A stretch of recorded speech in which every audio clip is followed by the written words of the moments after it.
All right, time for another episode of the Josh Cast.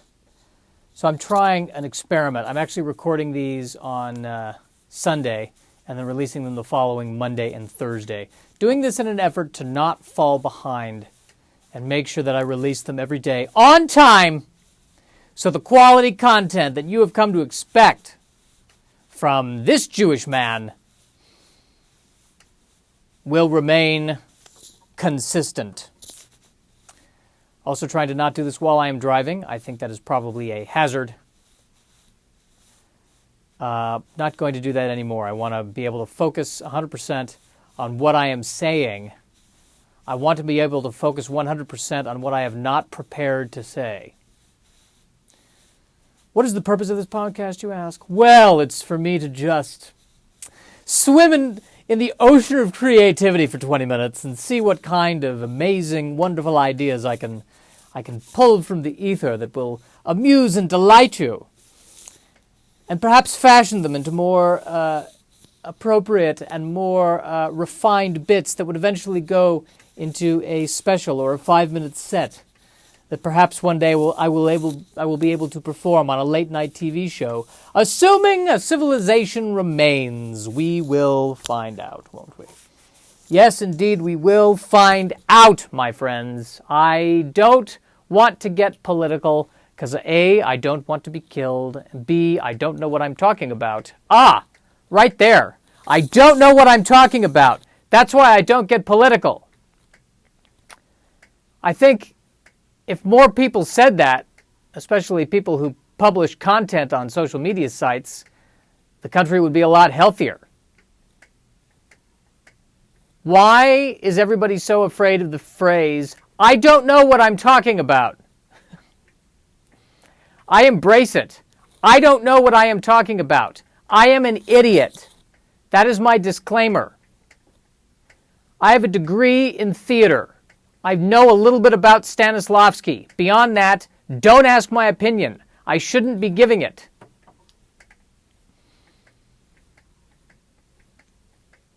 I read the news, and even then, I know very little. I'm not getting the top secret reports. I don't know what's going on. I read the news because I enjoy remaining nervous.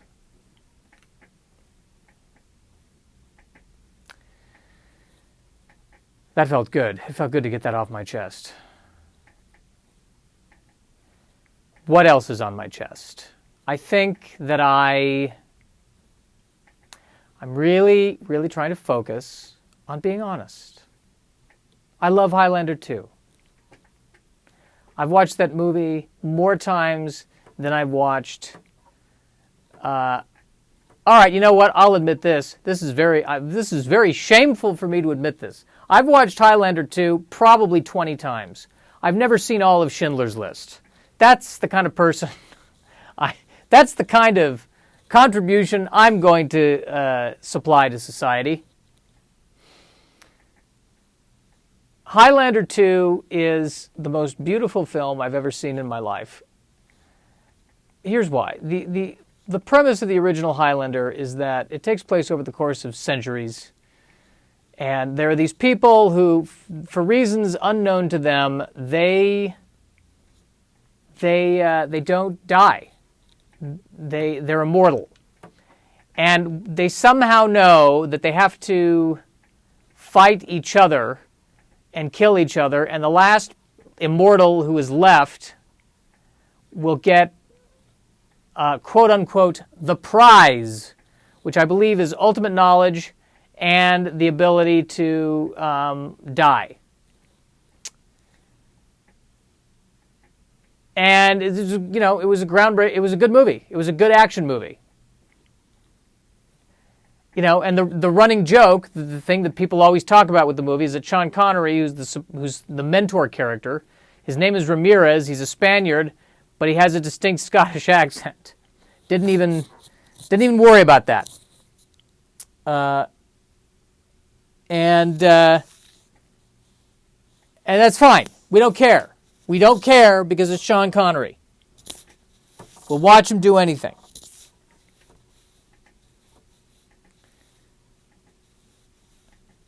I think he said something to the effect in an interview about that.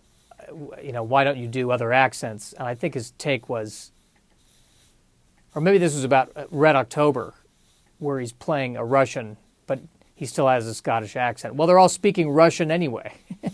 It's a movie. It doesn't matter. It wouldn't be, they're not speaking English with a Russian accent. If, they're speaking Russian. Who cares? And that's a solid point.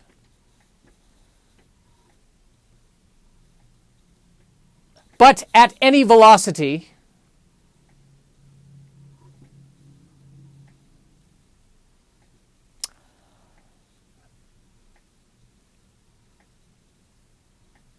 where was my point? Where was I going with this? Right, okay. First Highlander, quality film, fun, good action movie, cool concept, great. Highlander 2 comes along. And they basically say, they take the giant mystery of where do these Highlanders come from? Why is this? We don't know. We don't understand why it's happening. And the mystery, nor does it matter. But the mystery creates a sense of suspense and just a sense of magic to it. And then Highlander 2 comes along and says, that's because they're aliens. Yeah, they're just aliens from the planet Zeitz. I think that was Zaz. And the backstory is that Christopher Lambert's the main character, Connor MacLeod, from the Clan MacLeod. And, that's the other running joke, is that Christopher Lambert plays a Scottish person, but he's French. And Sean Connery plays a Spaniard, and he's Scottish. It's hilarious. But now in Highlander 2, the backstory is that the two of these guys are aliens who first met each other thousands of years ago on an alien planet, and yet they're both still named Ramirez and Connor MacLeod.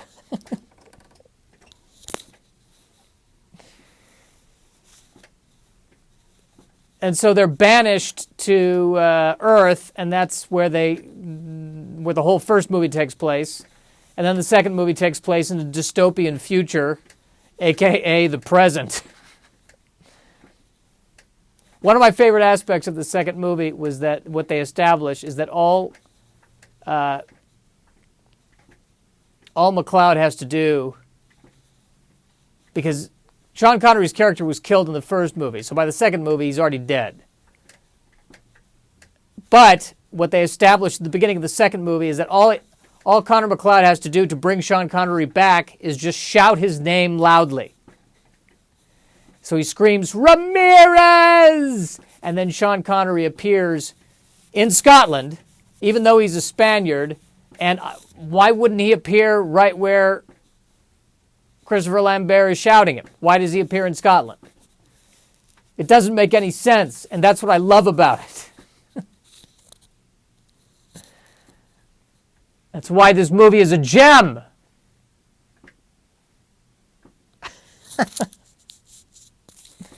A gem to me. I got to say that the art direction was really good. There was a few. Some of the action sequences were really well done too for a movie of its time. In all fairness, and I think the guy who directed it was the same guy who directed The Shadow, which is another movie that, though imperfect, has its charms. That's another movie I got to watch recently. I need to watch. That's another. Did I just screw up my tense? That's another movie I have to watch recently. Perfect.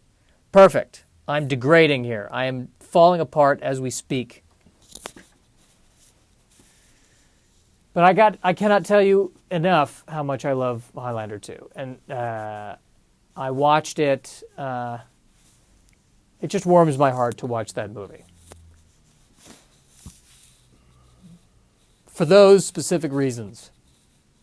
Because it's just so ridiculous. And Sean Connery's still good in it. I mean, it's, he's always good. I've never seen him bad. he got through it with charm and vivacity and dignity. I'm kind of quoting a Tennessee Williams play when I describe how Sean Connery handled Highlander 2. What a phenomenal piece of work. How am I doing, you ask? How am I doing? I'm depressed. Funny thing is that I literally am recording this right after recording the one that's going to drop on Monday. So I'm in the same place emotionally that I was when I just recorded that one. It would probably be better if I did this closer to the time that I'm dropping it. It would be better if I did that. But that is not how I roll, my friends. That is not what I do. I want to pre-plan this week. I don't like recording these Thursday morning. I like Thursday morning listening to Marin's podcast. That seems fun to me. Ah! Yawn, my friends, yawn. Which is something, I think Christopher Walken did that in Batman Returns. Yawn, and then he walked away. And I'm wondering if, originally, in the script it wrote, he yawns. And Christopher Walken just read it. Because I feel like he would be the type to do that and pull it off. And that's what makes it interesting. I want to see a movie where Christopher Walken reads the stage direction in addition to his lines. I think, as iconic as he is, that would be even more iconic. You know, he says, and then walking across the room to grab a cup of water. I was thinking, yeah, that's the worst Christopher Walken impression. I cannot do impressions. My impressions are terrible. So let's spend the next 10 minutes doing impressions. Let's see if I could do. I mentioned Sean Connery. I may as well have given it to the Marx Brothers. So I do a bad British accent, and I say sh instead of s. May as well have given it to the Marx Brothers. The name's Bond. James Bond. All right, so that's Sean Connery. Who else can I not do? Everyone does De Niro. Should I try De Niro? You. Hey, you.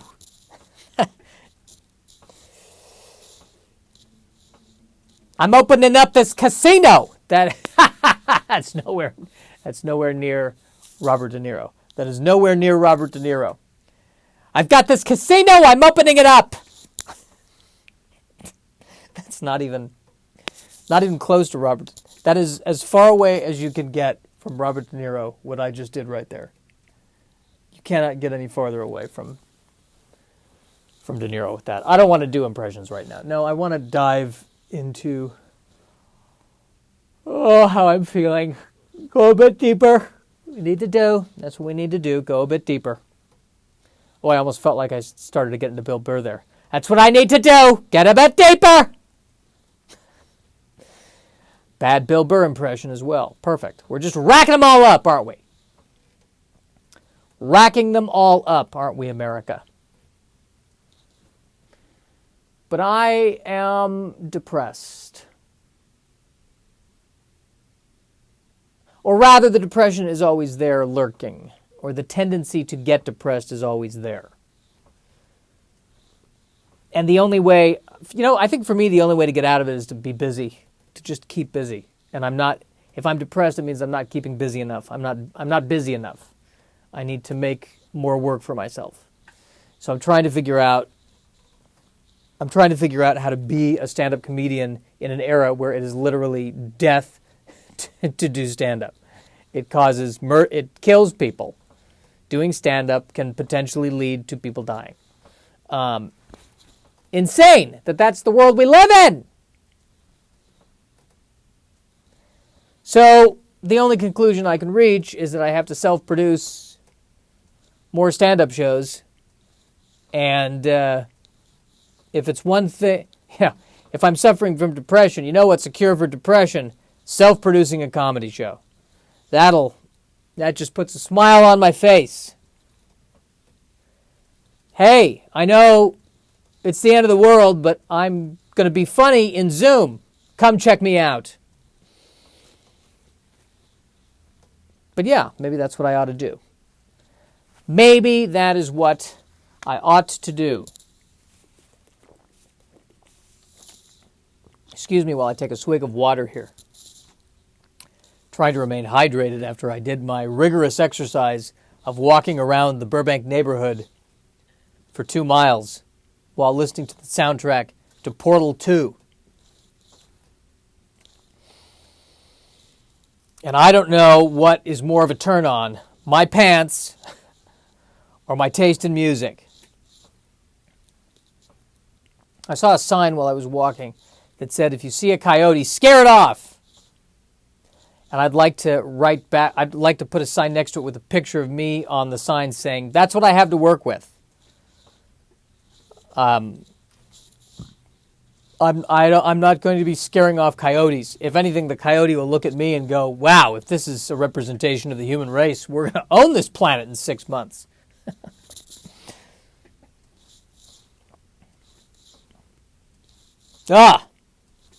Phil Spector died. I don't know much about him other than I guess he was a music producer and murderer. I noticed on the BBC website they said murderer and music producer Phil Spector dead. There's something about how they did that in the right, like we want to make sure he will be known as a murderer first, music producer second. But there's something very, I think that's what they were trying to do. They were trying to make sure let's not wash over the crimes that he did in death. Let's make sure that we remember what he did. But the way that when you look at it in print, it feels like looking at a business card. Phil Spector, murderer, comma, music producer. Oh wow, he's a hyphenate. He's a man of many skills. Actor, writer, producer, murderer. Oh, one of those. Yeah. Sure. Actor, singer, murderer, writer. Okay. Why was murderer third on that one? He's only done it once or twice, but his passion is acting. Murder, that's a fallback. Fairly certain that's not what they intended. Nor do I mean to disrespect the people who have suffered at the hands of Phil Spector, which is a creepy last name for a guy to have done that. Doesn't that mean ghost? Spector? Phil Ghost? Is that the guy's name? That's creepy right there. Whole thing's a creep show.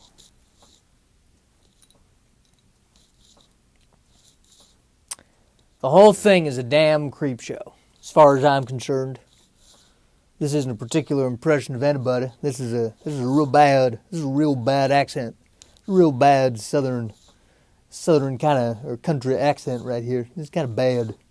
I don't know who this person is. I don't know. I don't know who this person is.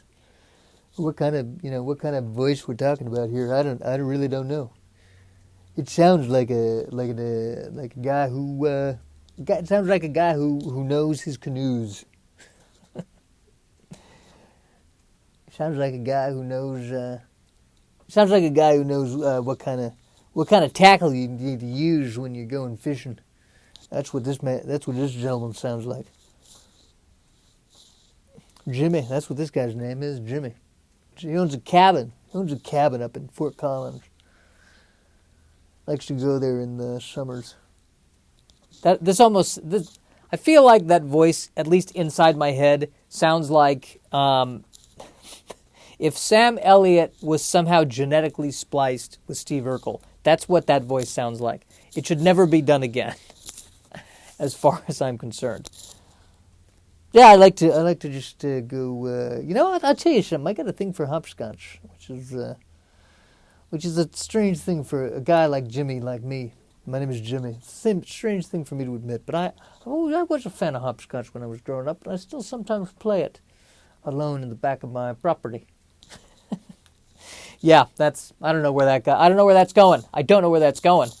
But I think that's a good place to end this. I try to keep these podcasts at 20 minutes. That's as much as I can take. Probably 19 minutes more than you can take.